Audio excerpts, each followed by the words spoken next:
होणार आहे म्हणून. तुम्ही एकदा ठरवून घ्या काय बोलायचंय. काल ठाकरे बंधूंची युती जाहीर झाल्यानंतर राज आणि उद्धव ठाकरे केवळ सत्तेसाठी एकत्र आले आहेत अशी टीका मुख्यमंत्री फडणवीसांनी केली होती. त्यावर आज संजय राऊतांनी पलटवार केला. पाहूया. ते एकत्रित आले याचा मला आनंदच आहे.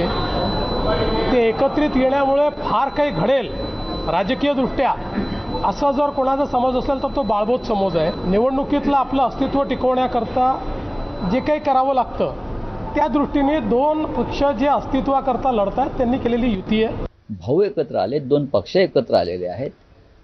तुम्ही तुमचं बघा. आम्ही सत्तेसाठी एकत्र आलोय, ठीक आहे. मग तुम्ही काय एकमेकांना चंपी मॉलिश करायला एकत्र आलात की रात्री एकनाथ शिंदे जातात वर्षावर, मग ते त्यांना मॉलिश करतात, मग देवेंद्र फडणवीस ठाण्यात जातात, मग फडणवीस त्यांना मॉलिश करतात. हे सगळे भ्रष्टाचारी इतर पक्षातले घेऊन तुम्ही काय कोणते दिवे लावताय? सत्तेसाठीच ना, सत्तेसाठी. तुम्ही आमची शिवसेना फोडलीत मराठी माणसाची, हे तुमचं महाराष्ट्राचं बाबतीत केलेलं कर्तव्य. मतभेद असतील राजकीय, पण मराठी माणसाची संघटना फोडण्याचं पाप तुम्ही केलं आहे आणि हा महाराष्ट्र तुम्हाला माफ करणार नाही आणि याचा बदला मुंबई महानगरपालिकेत घेतला जाईल.